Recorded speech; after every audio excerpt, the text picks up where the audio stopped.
Plaisir de vous retrouver, mesdames, messieurs, bonsoir et bienvenue dans cette édition du soir sur votre chaîne. Au sommaire, la jeunesse de par le monde entier honorée ce 12 août, une journée pour célébrer le potentiel des jeunes en tant que partenaires dans la société. Au Togo, un appel a été lancé à cet effet par le gouvernement aux jeunes à mettre à disposition la richesse qui réside en eux pour ainsi bâtir le pays. Les détails en ouverture de cette édition. Dans ce journal, nous allons également parler de l'association des fonctionnaires internationaux togolais, une fierté nationale car il représente dignement le pays. L'exemple ici de Marcel Komi Bossou, fonctionnaire à la CEDEAO à Abuja, nous intéresse. Son parcours et ses ambitions, on en parle dans un instant. La troisième canicule de l'année a atteint son pic en France et dans toute l'Europe, avec pour conséquence aussi directe les feux de forêt difficiles à maîtriser. Le vieux continent vit ainsi la pire catastrophe de son histoire. Voilà pour le sommaire. Place maintenant aux 20h. Ce clin d'œil se tue tout d'abord du chef de l'État Faure Sozimna Gnassingbé pour marquer la journée internationale de la jeunesse. Nous devons compter sur chaque génération pour bâtir une nation unie, inclusive et prospère. En cette journée internationale de la jeunesse, je réaffirme mon engagement et celui du gouvernement à tirer parti de la richesse qui réside dans le potentiel de notre jeunesse, à laisser entendre Faure Gnassingbé avant de souhaiter une bonne célébration à tous les jeunes hommes comme femmes de notre cher Déniban. Et oui, reconnaissons-le, la jeunesse togolaise est pleine de potentiel. Elle est courageuse, entreprenante, battante, forte, ingénieuse. Pour toutes ces qualités, le gouvernement, à travers la ministre Myriam Dosso d'Almeida, se dit rassurant en ce qui concerne le développement socio-économique du pays. Une invite est ainsi lancée à tous les jeunes à mettre à contribution toute leur énergie pour construire le Togo. Le point de la célébration de la journée avec Clarissa Ticlé. Cérémonie apothéose de la Journée internationale de la jeunesse, édition 2022. Axée sur le thème « La solidarité intergénérationnelle, créer un monde pour tous les âges », le ministère en charge de la jeunesse et de l'emploi des jeunes lance à cette occasion un message fort. Jeunes et seniors doivent mettre en contribution leur énergie pour construire le Togo. Nous estimons que les jeunes sont des acteurs clés, mais au-delà des jeunes qui doivent montrer leur solidarité envers les personnes âgées, envers les aînés, envers les seniors, il est également question que les seniors puissent manifester leur solidarité envers les jeunes qui font aujourd'hui face à de nombreux défis. Les plus importants, c'est la question du chômage et du sous-emploi, où les jeunes ont besoin de l'accompagnement des seniors. Et vous savez très bien que les seniors détiennent beaucoup de connaissances dont les jeunes ont besoin. Un appel est également lancé aux jeunes à s'investir beaucoup plus dans l'entrepreneuriat. Le secteur agricole leur a été cité en exemple. Il va sans dire que l'entrepreneuriat reste le meilleur créneau aujourd'hui pour vous permettre de sortir de la situation de chômage et de sous-emploi. Le secteur de l'agriculture constitue, à n'en point douter, le principal levier de création d'emplois dans notre pays. Il permet également d'assurer la sécurité alimentaire et l'autosuffisance. C'est pour cela que le gouvernement y investit des efforts substantiels pour faciliter votre insertion, chers jeunes, dans ce secteur, en optant pour l'approche chaîne de valeur et la facilitation de l'accès au financement et aux intrants. Les jeunes qui ont choisi la formation professionnelle dans le domaine de l'artisanat ont été appuyés à cette occasion avec des kits d'outillage. Ils sont 72, issus des corps de métier à savoir la couture, la coiffure, la maçonnerie, la soudure à lac et la mécanique auto. 20 associations de jeunes ont également été appuyées financièrement dans le cadre de leurs activités. Et pour aider les jeunes à saisir les opportunités que leur offre le gouvernement, le ministère en charge de la jeunesse a mis en place la plateforme digitale Leling où les jeunes peuvent s'inscrire et s'enregistrer gratuitement. La traite des hommes, même si elle est abolie, elle prend aujourd'hui une autre forme et les premières victimes restent les enfants en milieu rural. Conscient du phénomène, le gouvernement a lancé une vaste campagne à Goto dans le Yoto pour sensibiliser les populations. Le point de la rencontre avec Issa Karouna, commentaire Clarissa Ticlé. Des mineurs exploités à des fins mercantiles hors du cadre familial sur le territoire national ou à l'étranger. La traite des enfants est une réalité dans nos communautés.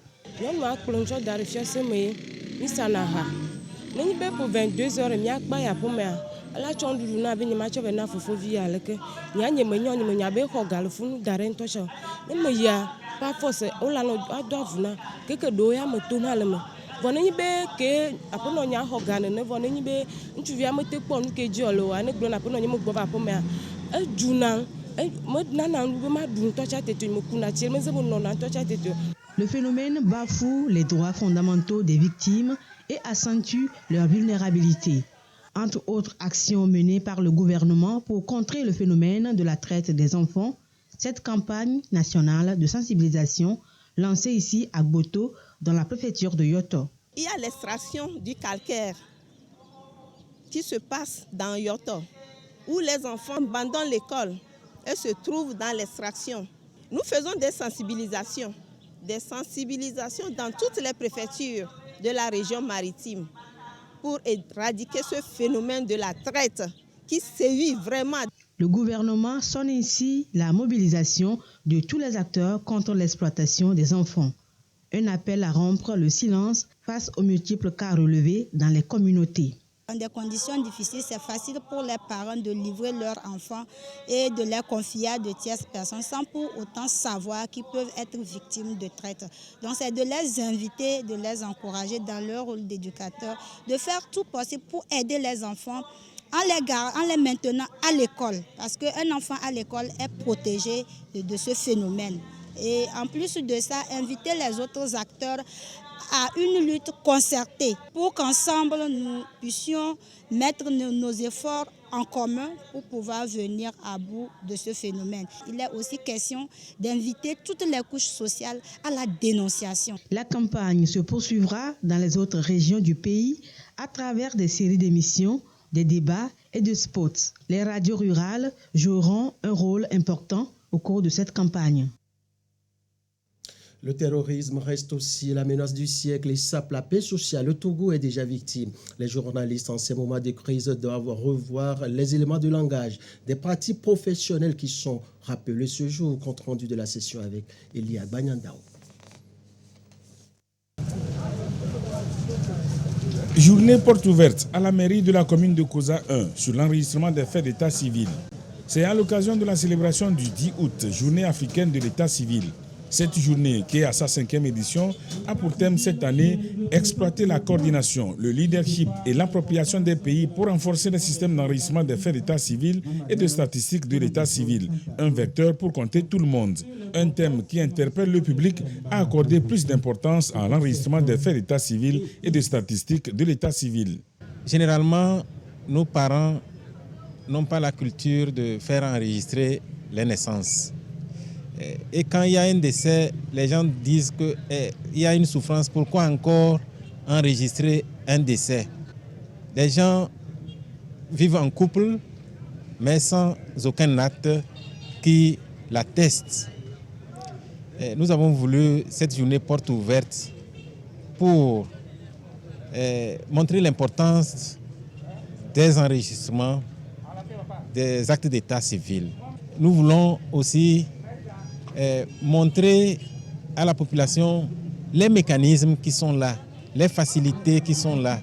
L'état civil est défini par les normes des Nations Unies comme l'enregistrement universel, obligatoire, continu, permanent et confidentiel de la surveillance de tous les événements d'état civil. C'est donc une source inestimable de statistiques. Cette journée, c'est une occasion pour nous qui sommes à la statistique de parler de l'enregistrement effectivement des faits d'état civil.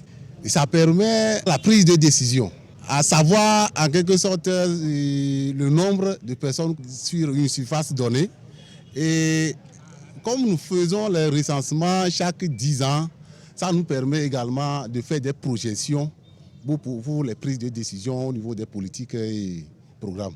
Sans les statistiques, il n'y a pas de planification. Voilà pourquoi les chiffres sont très importants à voir. Le représentant du préfet de la COSA, Magloire Maliawai Hassim, a salué l'engagement des plus hautes autorités du pays qui ont inscrit les questions d'état civil et d'identification au cœur des priorités nationales pour assurer un développement inclusif et durable.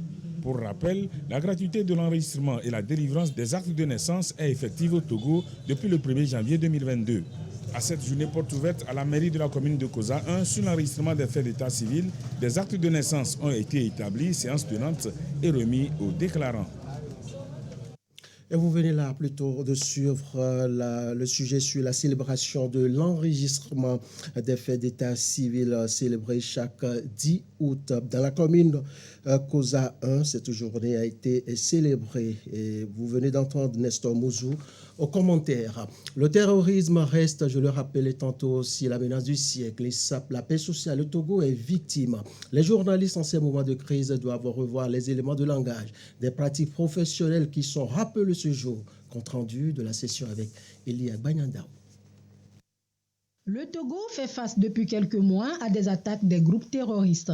Un fléau relayé par les médias. Et pour un bon traitement de l'information et ne pas susciter la panique au sein de la population, l'Association des journalistes pour la promotion des droits de l'homme, AJPDH, appelle les journalistes à l'obligation de traitement professionnel de l'information en temps de crise sécuritaire. Mais le travail des FDS ne suffit pas à endiguer le mal.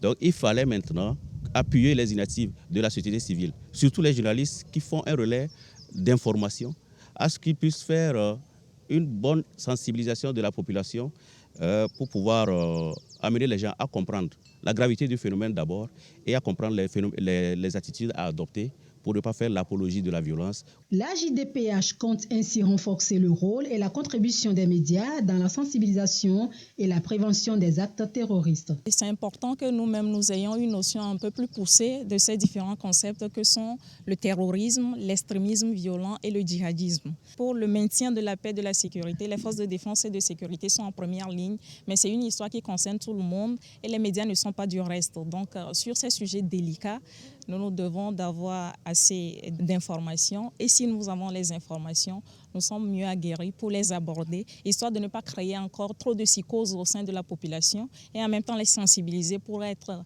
derrière les forces de défense et de sécurité pour mener une lutte commune. Les journalistes sont donc interpellés à faire preuve de rigueur et de professionnalisme dans le traitement des sujets liés au terrorisme, à l'extrémisme violent. Objectif, protéger les populations et leur servir des informations fiables. Et comme annoncé en début de cette édition, l'Association des fonctionnaires internationaux togolais se donne plus de moyens pour atteindre ses objectifs. Au cours d'une assemblée à Lomé, elle définit ses priorités et s'engage à relever bien d'autres défis. Compte rendu, Edwige Atakpabasabi, commentaire, Elia Banyandao. Telou rempile pour 2 ans à la tête de l'Association des fonctionnaires internationaux togolais. L'Assemblée générale élective s'est tenue ce jeudi à Lomé. Le nouveau bureau réitère son engagement à maintenir le cap des performances dynamiques pour une association plus performante. La priorité pour nous sera de poursuivre la mise en œuvre de ce plan stratégique, mais compte tenu des discussions que nous avons eues depuis le 9 août, au début de ce processus d'organisation de l'Assemblée générale, nous nous rendons compte qu'il y a besoin de pouvoir susciter la synergie d'action entre les acteurs. Il y a besoin de pouvoir appuyer un peu les institutions qui sont là pour permettre qu'il y ait une coordination et qu'il y ait une meilleure collaboration et un partenariat gagnant-gagnant qui permettent de pouvoir véritablement adresser la question d'orientation et d'accompagnement des jeunes Togolais. L'un des défis majeurs de l'association, renforcer l'image du Togo à l'international et contribuer davantage au développement du pays. Ceci à travers les compétences des membres. Ils sont aujourd'hui plus de 200 Togolais à servir dans les institutions internationales. Et ces fonctionnaires togolais à l'international sont une fierté nationale de par leur profil et le poste occupé. Dignement, ils répondent aux exigences et missions des structures qui les accueillent. Exemple, dans le sujet qui va suivre, de Marcel Komi Bossou, administrateur des systèmes de planification au sein de l'organisation intergouvernementale ouest-africaine CEDEAO à Abuja, au Nigeria. Son parcours, sa mission, ses objectifs dans ce portrait signé Edwige Atakpabasabi, commentaire de Douaré. Ingénieur des travaux informatiques, Marcel Komi Bossou a su se frayer un chemin dans les arcanes de l'administration de la CEDEAO. Petit à petit, le Togolais a gravi les échelons. Depuis 2019, Il a en charge les affaires administratives des systèmes et planification de l'institution communautaire. Diplômé en relations internationales au Centre d'études diplomatiques et stratégiques de Paris, l'homme a commencé son parcours professionnel en août 1996 dans une banque de la place. Pour intégrer la fonction publique internationale, c'est une sélection drastique. Quand on ouvre un poste à l'international, c'est des milliers de candidatures qui sont déposées et il faut faire partie, disons, des 5 ou des 6 dossiers qui vont passer l'interview. Donc ce n'est pas un processus simple. Il faut savoir écrire son CV, parce que c'est surtout ça aussi. Vous pouvez être bon, mais si vous ne savez pas comment écrire votre CV, soit en français et le plus souvent en anglais, pour pouvoir intégrer la fonction publique internationale. Donc cet aspect de la chose est très important. Comment valoriser ses capacités dans son CV. Une fois qu'on est dans ces fonctions, on ne doit pas cesser de se développer. Marcel a rejoint le Centre informatique communautaire de la Commission de la CEDEAO en mars 1999. Là, il a mis en place plusieurs systèmes d'information. Le parcours n'a pas été facile. Travailler loin de sa terre natale et surtout de sa famille n'est pas chose aisée. Il faut oser, ouvrir son horizon en étant à l'écoute. Les publications de postes. Dans la plupart des organisations internationales, il y a les programmes jeunes. C'est-à-dire, quand vous sortez de l'université, il faut postuler à ces programmes pour être sélectionné comme jeune cadre. Ça vous permet de rentrer dans le système en tant que stagiaire où vous apprenez. Et après, si vous avez la chance, vous pouvez évoluer. Donc, la première des choses, c'est oser se confronter à d'autres personnes. On va échouer, ça c'est clair. Mais quand on échoue, ça nous permet de nous améliorer. Il a aujourd'hui sous sa supervision directe 5 collaborateurs en charge du traitement de l'information et des données, une équipe de 117 moniteurs de terrain chargés de la collecte de données dans les 15 pays de la CEDEAO et une équipe d'experts informaticiens basés dans les centres nationaux d'alerte précoce.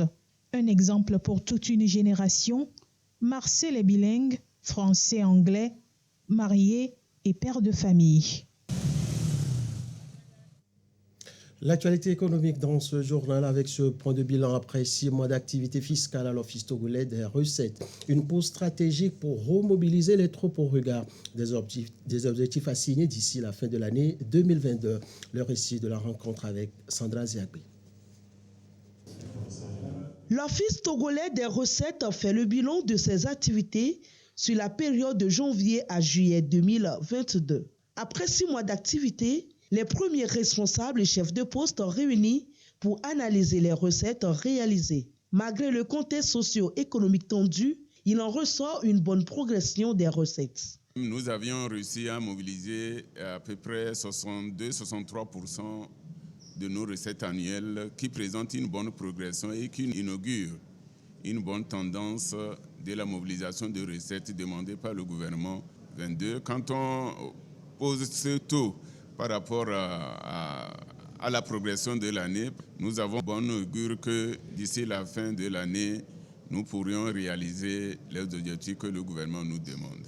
Pour finir l'année dans de bonnes conditions, des jalons pour les 6 prochains mois sont posés à travers des stratégies en cours d'exécution. Nous avions essayé d'asseoir des stratégies sans trop mettre l'accent sur certains recouvrements forcés, mais essayer d'une façon amiable d'accompagner nos contribuables à la réalisation de leur activité et au recouvrement des recettes pour l'économie nationale.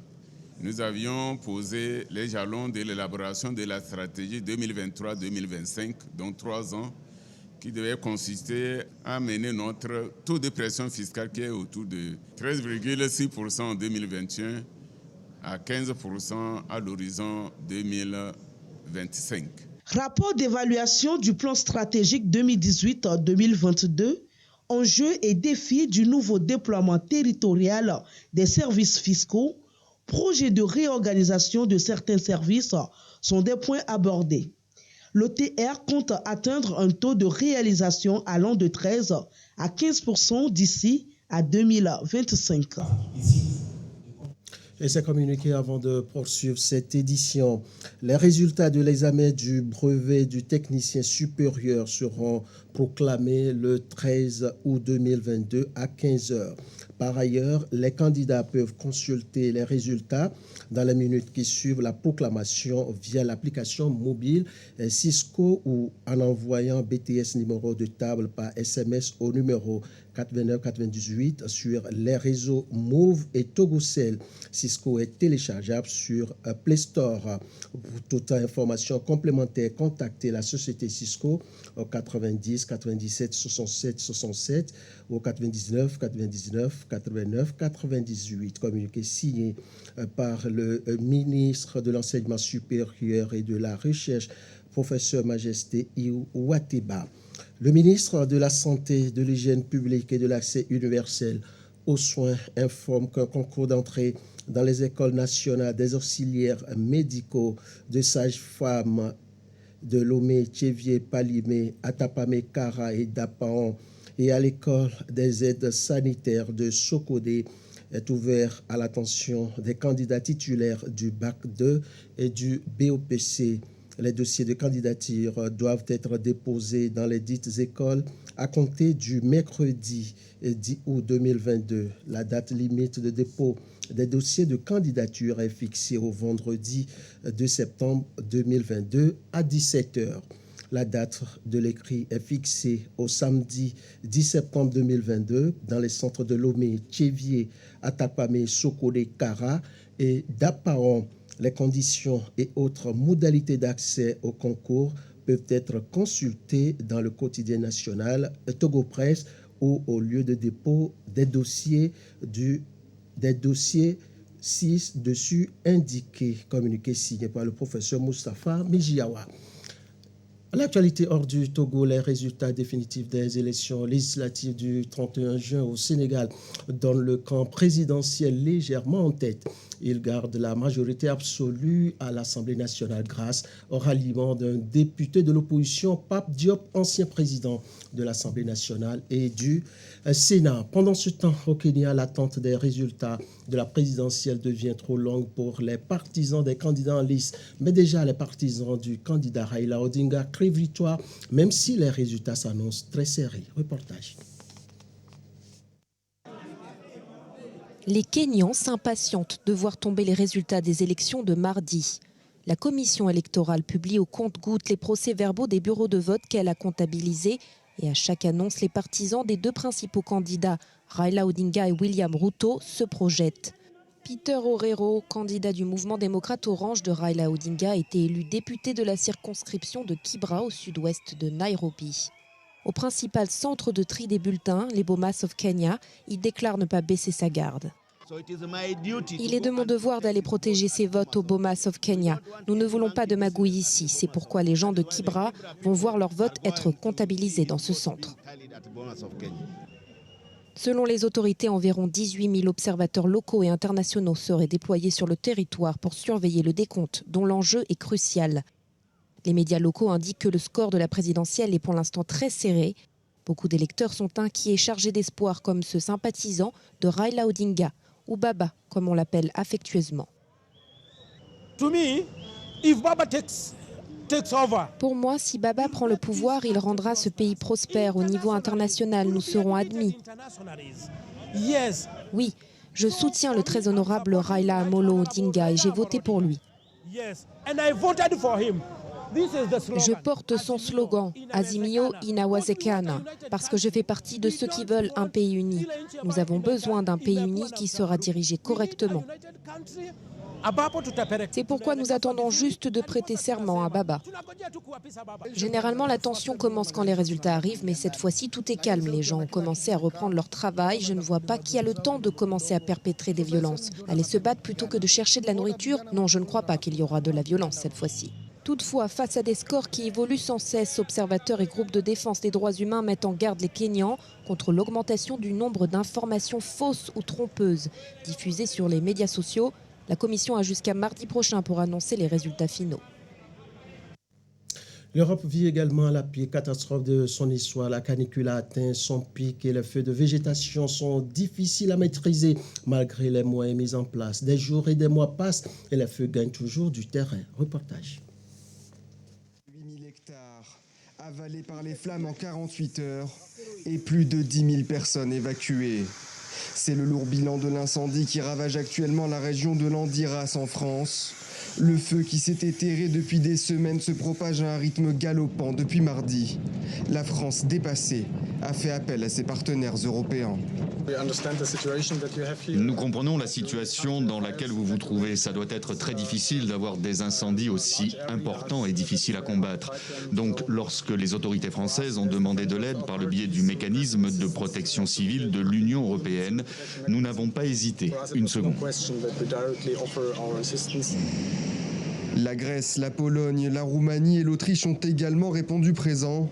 Ce mécanisme a pour but de lutter plus efficacement face aux incendies à l'échelle du continent, car cet été 2022 est particulièrement dévastateur pour bon nombre de nos voisins. C'est toute l'Europe qui brûle et s'assèche sous l'effet de chaleurs exceptionnelles.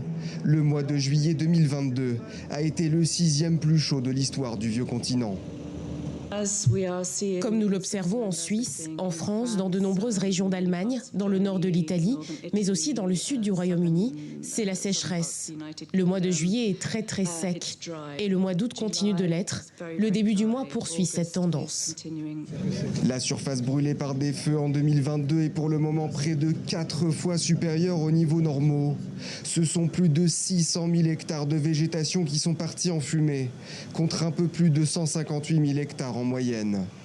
Si la France est particulièrement touchée, l'Angleterre, l'Espagne ou encore le Portugal y ont fait face ces dernières semaines. Même constat concernant la sécheresse. En Allemagne, par exemple, les autorités ont prévenu que le niveau du Rhin pourrait atteindre un seuil critique dans les jours à venir. Cela pourrait rendre le transport de marchandises sur le fleuve plus compliqué. Si le pic de cet énième épisode de chaleur devrait être atteint aujourd'hui en France, la saison des feux est loin d'être arrivée à son terme. Les autorités disent s'attendre au pire dans les semaines à venir. Retour en page nationale avec cette actualité sanitaire. En bref, le Togo lance à nouveau sa campagne de vaccination contre la polio pour renforcer l'immunité des enfants de 0 à 5 ans. La campagne commence déjà le lundi prochain sur l'ensemble du territoire national. Et sur le site de construction du centre de développement des sports de Palimé, la ministre des Sports et des Loisirs a effectué une visite de chantier, une sortie pour apprécier l'évolution de l'ouvrage et surtout donner les orientations du gouvernement avant réception. Compte rendu, Sergine Ramondo. La ministre des Sports et des Loisirs, Dr Lydie Bessikama, sur le chantier du centre de développement des sports de Palimé. Elle vient s'enquérir de l'évolution des travaux. Avec un taux de réalisation estimé à 98%, le joyau est dans sa dernière phase de construction. Il y a plusieurs phases. La première phase, c'est constitué de 4 composantes, notamment le bloc administratif que nous voyons devant. C'est un bâtiment R+1. Et au rez-de-chaussée, nous avons la salle de réunion avec quelques bureaux dont la comptabilité et autres. Et à l'étage, nous avons le bureau du DG et d'autres bureaux qui peuvent être réaffectés par le ministère. Et au niveau de la composante 2, c'est le bloc des encadreurs. Donc ce qui est construit dans le cadre de la présente phase, c'est un bloc constitué de 4 chambres avec un salon et une cuisine et puis des toilettes incorporées dans chaque chambre. Au niveau de la composante 3, c'est le bloc dortoir qui est derrière nous et qui est constitué de 48 logements. Au niveau de la composante 4, qui est la dernière pour cette présente phase, c'est les aires de jeu. Donc c'est un terrain d'une dimension réglementaire avec des gradins et une tribune officielle.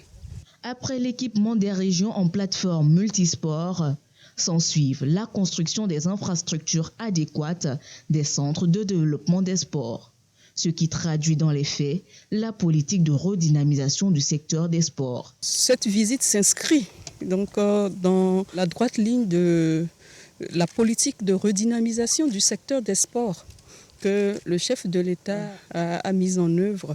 Et pour cela, il nous faut donc avancer donc, sur le plan infrastructurel également pour permettre à ce que nos enfants, que nous avons, ces pépites que nous avons eu à détecter, être demain les porte-flambeaux du Togo à l'extérieur. Donc c'est cette première étape. Nous allons poursuivre donc notre tournée pour aller sur le second site qui est à Bassar pour également toucher du doigt, apprécier les travaux qui ont été réalisés. De par son architecture, le centre de développement des sports de Kalimé, une fois réalisé, pourra accueillir jusqu'à 200 pensionnaires.